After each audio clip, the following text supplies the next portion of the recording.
120 वर्षांपूर्वीची ही गोष्ट आहे. गोष्ट आहे 12वी मध्ये जीवशास्त्राच्या परीक्षेत बसलेल्या एका विद्यार्थ्याची. प्रश्न होता मानवी पचनक्रिया समजावा. त्याने उत्तर तर लिहिलं, पण सोबत काही वेगळंही लिहिलं.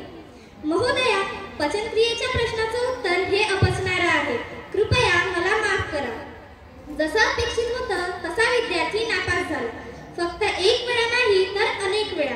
पुढे जाऊन हाच विद्यार्थी एक महान गणितज्ञ बनला. सांगा बरं, आपण कुणाची गोष्ट करत आहोत? रामानुजन. बरोबर, आपण गोष्ट करत आहोत श्रीनिवास रामानुजन यांची, ज्यांना अनंत म्हणजेच इन्फिनिटी या शब्दाचा परिचय होता. रामानुजन हे एक जास्त शिकलेले व्यक्ती नव्हते. त्यांच्याजवळ कुठलीही पदवी नव्हती, तरीही त्यांना गणितात फारच रुची होती. ते मंदिरात जाऊन मंदिराच्या फरशीवर गणिताचे उदाहरण सोडवत असे. त्यांचे वडील वारल्यामुळे घरातील संपूर्ण जबाबदारी त्यांच्यावरच आली होती. म्हणून रामानुजन एका नोकरीच्या शोधात होते, कारण ते विवाहित होते. आता पाहूयात त्यांच्या जीवनातील पुढील प्रसंग.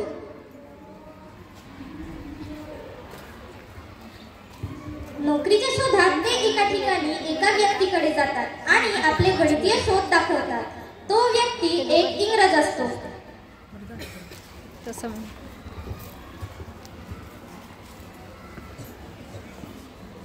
सर, आत येऊ काय?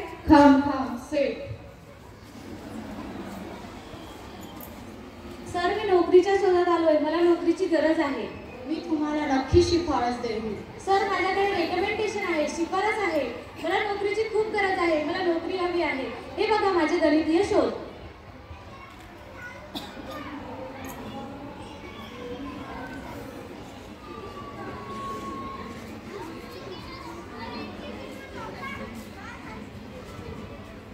तुमच्याकडे कुठलीही पदवी नाही, तुमचे शिक्षणही अपुरे आहे.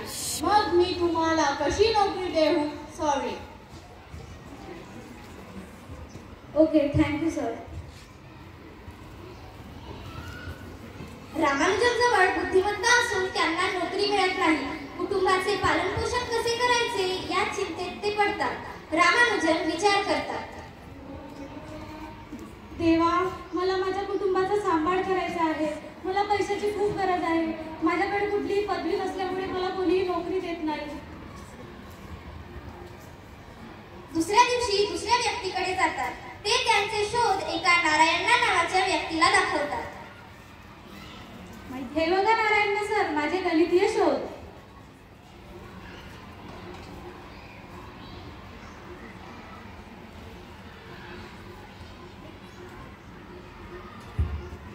मी तुला नक्की मदत करेन. तुझे शोध तर खूप चांगले आहेत. आपण तुझे शोध सर फ्रान्सिस यांना दाखवून बघू आणि ते काय म्हणतात ते बघू.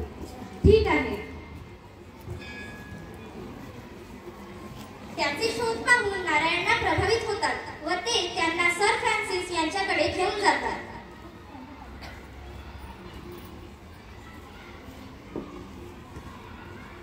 सर फ्रान्सिस हे आपले नवीन कार्यकर्ते रामानुजन.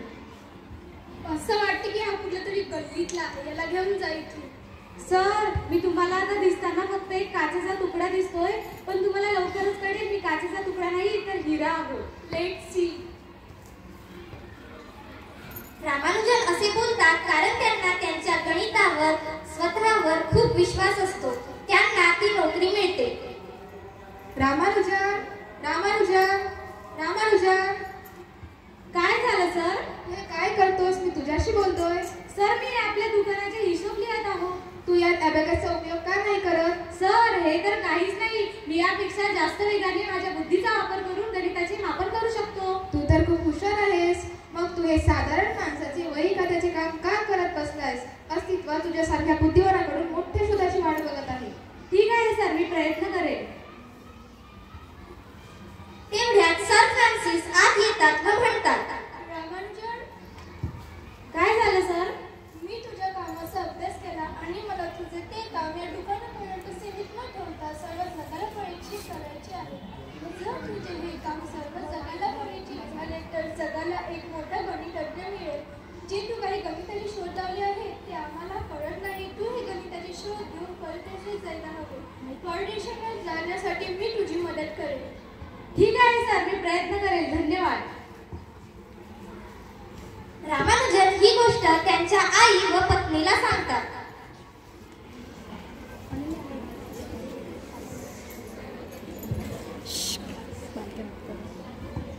आई, आई, काय झालं रामानुजन? आई, मी ज्या दुकानात काम करतो तेथील साहेबांनी माझे गणितीय शोध पाहिले आणि त्यांचं असं म्हणणं आहे की माझे गणितीय शोध आपल्या भारतातच न परिचित होता परदेशातही परिचित झाले पाहिजे, म्हणून मी परदेशात जावं असं त्यांचं म्हणणं आहे. याचीच परवानगी घेण्यासाठी मी तुझ्यासमोर उभा आहे. वा रामानुजन, मला तुझा खूप अभिमान आहे की तुझ्या साहेबांना असं वाटते तुझे गणितीय शोध फक्त आपल्या भारतातच न राहता परदेशातही परिचित व्हायला हवेत. पण काय आई? आपल्या परंपरेमध्ये अशी रीत आहे की आपण 7 समुद्र पार करून जाऊ शकत नाही, म्हणून मी तुला परदेशात जाण्यास नकार देते. ठीक आहे आई. काही दिवसांनंतर नारायणला रामानुजनला बोलतात.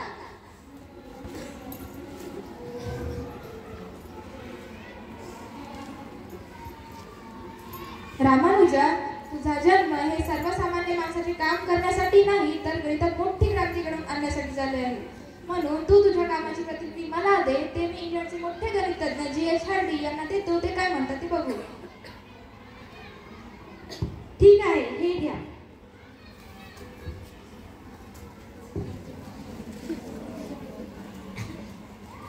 G.H. हार्डी हे युनिव्हर्सिटीचे प्रसिद्ध गणितज्ञ आहेत. त्यांना रामानुजनचे काम खूप आवडते व ते त्यात रुची घेतात.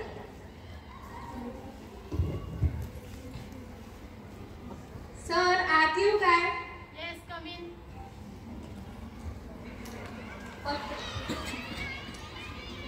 सही.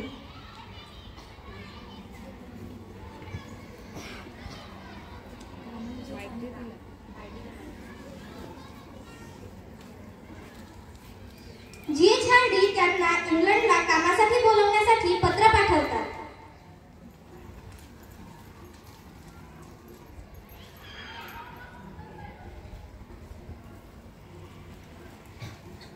रामानुजन, आहात काय घरी? होय, मीच रामानुजन. पत्र. धन्यवाद.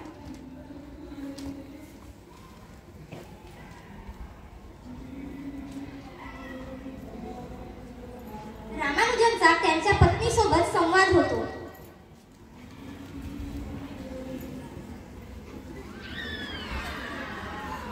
जानकी, जानकी, काय हो, काय झालं?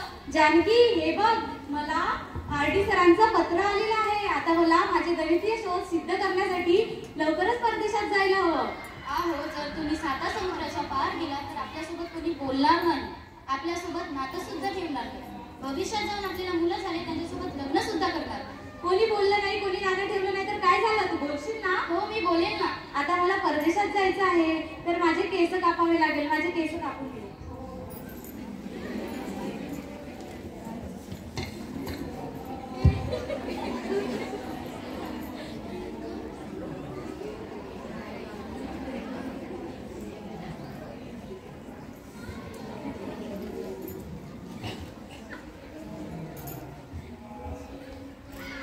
हे देवा, यांचं कसं होईल? तिथं गेल्यावर यांच्या खाण्यापिण्याची सोय लागेल ना? ते रोज कुलदेवतांची पूजा करतील ना? मला तर फार काळजी वाटते. यांचं कसं होईल देवा?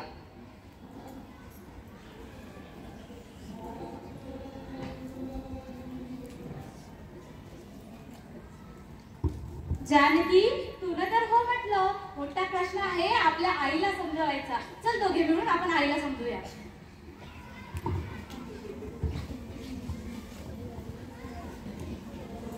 आई, आई, हे काय केलंस तू रामानुजन? आई, आता मला गणितीय शोध सिद्ध करण्यासाठी परदेशात जायचं आहे, म्हणून मला केस कापावे लागले आणि मला माझे गणितीय शोध सिद्ध करण्यासाठी परदेशात तर जावंच लागेल ना. ठीक आहे रामानुजन, आता तुझी एवढी इच्छाच आहे तर मी तुला परदेशात जाण्याची परवानगी देते.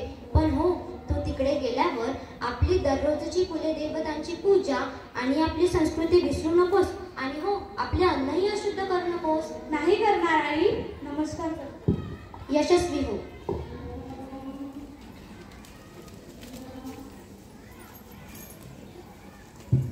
मैत्रिणींनो, मला तुम्हाला रामानुजनच्या बालपणीचा एक प्रसंग सांगावासा वाटतो. रामानुजन वर्गात बसून होते व शिक्षक फळ्यावर भागाकाराचे उदाहरण सांगत होते. तेव्हा शिक्षक म्हणतात, 3 ला 3 ने भाग दिल्यावर 1 मिळतो, तसेच 1000 ला 1000 ने भाग दिल्यावर वरही 1च मिळतो. उदाहरणार्थ 1000 आंबे 1000 व्यक्तींना वाटले तर प्रत्येकाला 1च आंबा मिळेल. समजलं ना? तेव्हा रामानुजन म्हणतात, होय सर, 0 ला 0 ने भाग दिल्यावर आपल्याला 1 मिळेल आणि 0 आंबे 0 लोकांत वाटले तर प्रत्येकाला 1 आंबा मिळेल. यावर शिक्षक म्हणतात, तू असं कसा म्हणतोस? 0चे काहीही मूल्य नसते. मग रामानुजन म्हणतात, परंतु सर, गणितामध्ये तर प्रत्येक अंकाचे मूल्य त्यापुढे 0 लावल्यानेच वाढते. जसे की आपण 1 घेतला आणि त्यापुढे 0 लावला तर त्याचे मूल्य होते 10 आणि त्यापुढे आणखी 1 0 लावला तर त्याचे मूल्य होते 100. जर हे खरे तर 0चे काही मूल्य नाही असे तुम्ही कसे म्हणू शकता? बघा, रामानुजन लहान असताना सुद्धा आपल्या तल्लख बुद्धीचा वापर करून सर्वांना चकित करत असत.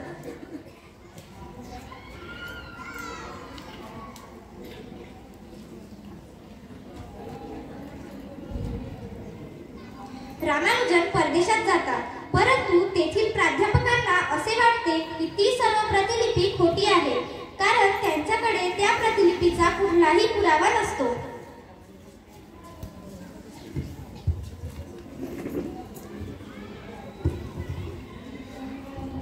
May I come in, sir? Yes, come in. Hello. Hello. Please sit. Ramanujan, मी तुमच्या कामाची प्रतिलिपी बघितली आणि मला तुमचे काम खूपच आवडले. सर, मी जे तुम्हाला पाठवलं होतं ते माझ्या कामाचं छोटंसं प्रतीक होतं. आणखी माझ्याकडे भरपूर आहे जे मी तुमच्या समोर सादर करू शकतो. मला आनंद होतो की मी तुमच्यासोबत काम करू शकतो. पण रामानुजन, तुम्हाला काही दिवस इथले व्याख्यान करावे लागतील, कारण तुम्हाला तुमचे थेरम्स सिद्ध करायचे आहे. तुमचे काम जगापर्यंत पोहोचले पाहिजे. पण मी इथे काम करण्यासाठी आलोय, व्याख्यानात सहभाग घेण्यासाठी नाही. होय, मला पटतंय तुमचं म्हणणं, पण तुम्हाला इथे काम करण्यासाठी इथली कामाची पद्धत शिकावी लागेल. म्हणून तुम्हाला इथले व्याख्यान करावेच लागतील. ठीक आहे सर. दुसऱ्या दिवशी रामानुजन व्याख्यानात जातात. प्राध्यापक व्याख्यान घेत असतात व ते फळ्यावर सिद्धांत मांडतात. प्राध्यापक रामानुजनला विचारतात,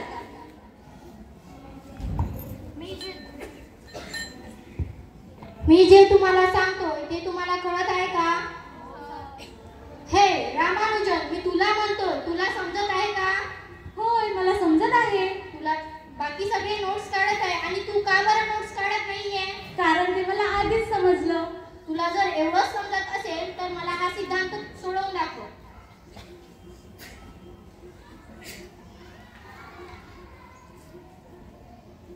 तू हा थेरम कसा काय सोडवलास? मी तर हा अर्धवट लिहिला होता. माहिती नाही, तो मी फक्त पूर्ण केला. मुलांनो, आजचे व्याख्यान इथेच संपले. सगळ्यांनी बाहेर जा.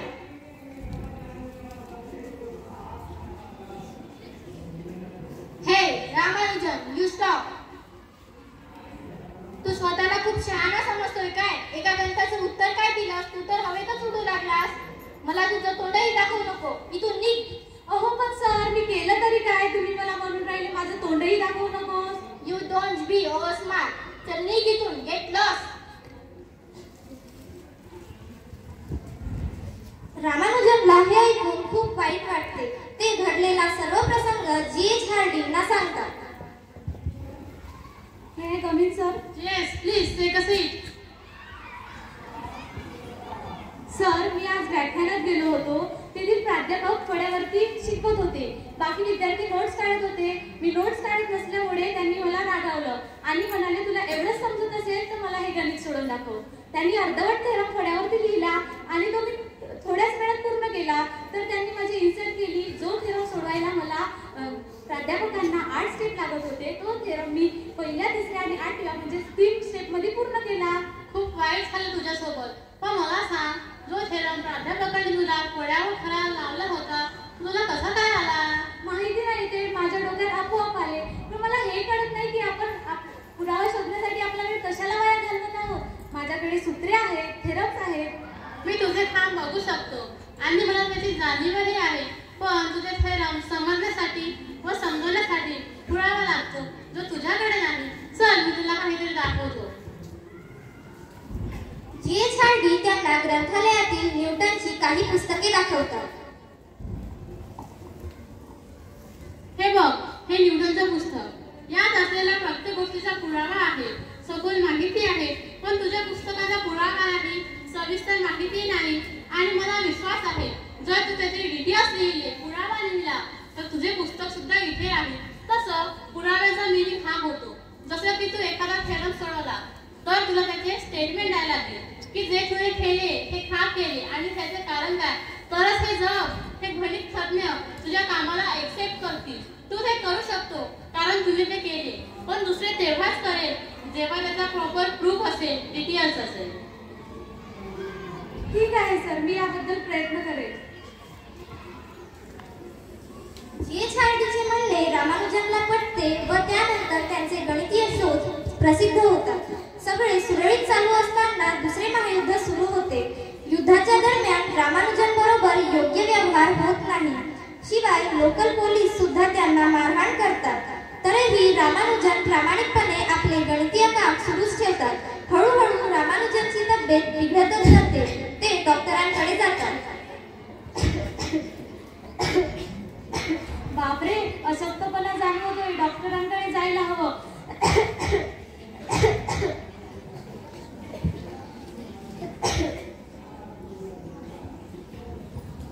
मे I come in doctor? Yes please.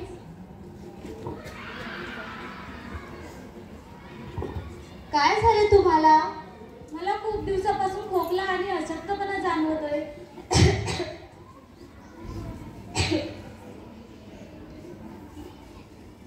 Breath in, breathe out. Take a long breath.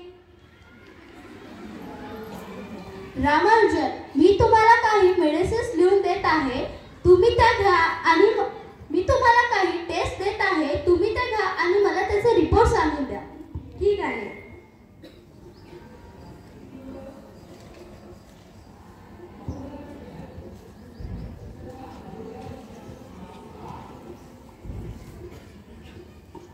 May I come in doctor? Yes please.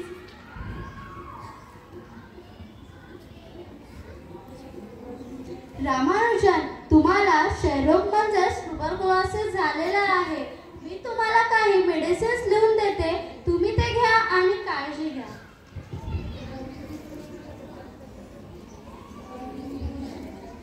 ठीक आहे डॉक्टर. डॉक्टर त्यांना क्षयरोग म्हणजेच ट्युबरक्युलोसिस झाला आहे असे सांगतात. परंतु ही गोष्ट रामानुजन जी.एच.आर.डी.ना सांगत नाही. रामानुजनला गणितीय शोधात यश मिळत नाही. युद्धात पोलीस सुद्धा त्यांना मारहाण करतात. याशिवाय त्यांना त्यांच्या आईचे किंवा पत्नीचे कुणाचेही पत्र येत नाही. दिवसेंदिवस त्यांची तब्येत बिघडतच जाते. अशा परिस्थितीत त्यांना साथ द्यायला कोणीही नव्हतं. या सर्व कारणांमुळे ते चारही बाजूंनी खंगून जातात. अखेरीस हताश होऊन ते आत्महत्येचे पाऊल उचलतात. रात्री ते आत्महत्या करण्यासाठी रेल्वे रुळावर जातात. परंतु तेथील कर्मचाऱ्याला रामानुजन रेल्वे रुळावर लेटून दिसतात. ते समयसूचकता दाखवून रामानुजनला वाचवतात. ते दवाखान्यात जातात व तेथे जी.एच.आर.डी. सुद्धा येतात.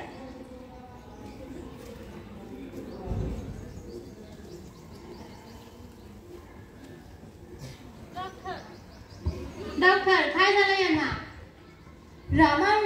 रामानुजन आता जास्त दिवस जगू शकत नाही. त्यांना क्षयरोग म्हणजेच ट्युबरक्युलोसिस झालेला आहे. त्यांना वाचवणारी एकच गोष्ट म्हणजे ईश्वर प्रार्थना. जर तू मला आधी सांगितलं असतं तर मी काही करू शकलो असतो. मी एक चांगला मित्र नाही. मी आयुष्यभर फक्त गणिताकडे लक्ष दिले व आपल्या मैत्रीकडे दुर्लक्ष केले. मला माझे राहिलेले काम पूर्ण करायचे आहे. तुम्ही मला वचन द्या की माझा मृत्यू कुठेही झाला तरी तुम्ही मला माझ्या कुटुंबाकडे, माझ्या देशातच न्याल. मी वचन देतो तुम्हाला, पण तुम्ही एवढ्या लवकर मरणार नाही. मी तुम्हाला काहीच होऊ देणार नाही.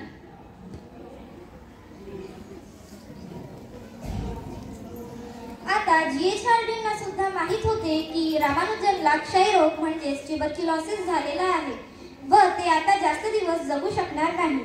त्यांची प्रकृती एवढी खराब असून सुद्धा ते आपले गणितीय काम प्रामाणिकपणे सुरूच ठेवतात. त्यांचे शोध बघून केम्ब्रिज संस्थेचे मोठ्यात मोठे गणितज्ञ प्राध्यापक सगळे चकित होतात, कारण रामानुजनचे काम अतुलनीय होते. त्यानंतर ते हार्डिंगला निरोप देऊन आपल्या देशात म्हणजेच भारतात परततात.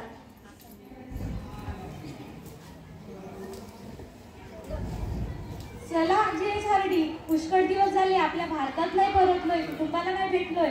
आता मला माझ्या देशात परतायला हवं. विसरू नका मला. नाही विसरणार.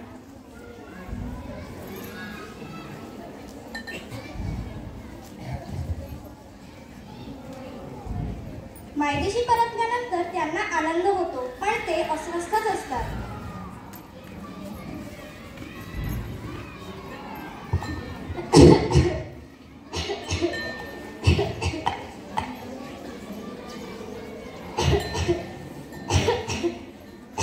आई, जानकी, आई.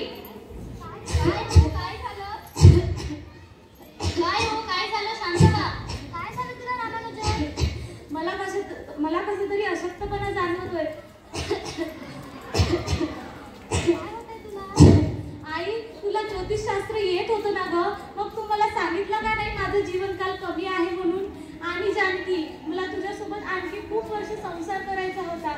आपल्याला मुलं बाळही नाही आहे. आता तूच या पुस्तकांचा मुलं बाळ म्हणून सांभाळ कर. जा सुनबाई, तू डॉक्टरांना बोलवणार. होय, मी बोलवते. सुनबाई, हे काय झालं? अहो, हे काय झालं? अहो, काय झालं? हे देवानं कसं केलं? माझा संसार मिटला हे देवा.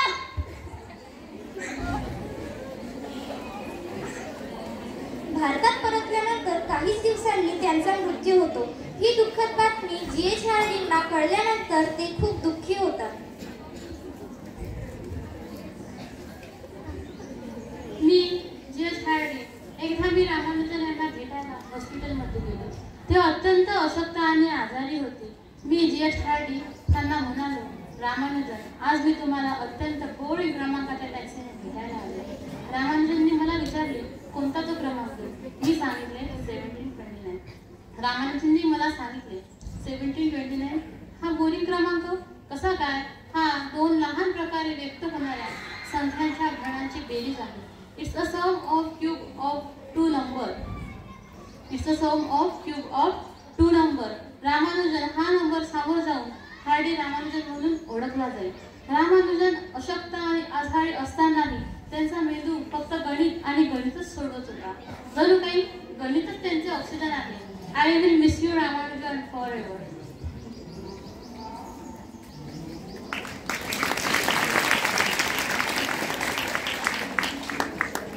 रामानुजनच्या मृत्यूच्या 50 वर्षांनंतर रामानुजनची हरवलेली डायरी मिळाली. 1976 मध्ये डॉक्टर जॉर्ज अँड्र्यूज यांना ती डायरी लंडनच्या एका ग्रंथालयात मिळाली आणि त्यांनी तिची पडताळणी सुरू केली. या विषयावर भौतिक वैज्ञानिक रिमंड आयझॅक म्हणतात की ही पाने ते फूल आहे जे रामानुजनच्या बागेत पिकलेल्या बियांपासून बनले आहे. असे काय होते या पानांमध्ये? 2012 साली उघडकीस आले की या पानांमध्ये मॉक थीटा फंक्शन्स नावाची गणितीय समीकरणे दडलेली होती. गणितज्ञांनी सांगितले की या समीकरणांचा उपयोग ब्लॅक होलवरील शोधात केला जाऊ शकतो.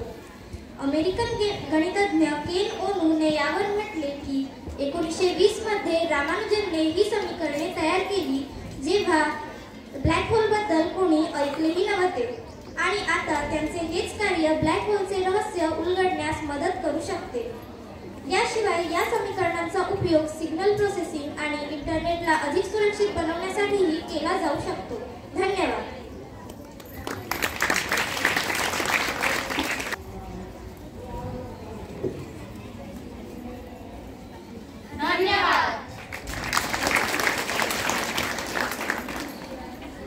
अच्छा, या जगाला लाभली अखंड अशी गणिताची साथ, विज्ञानाच्या या जगाला लाभली अखंड अशी गणिताची साथ.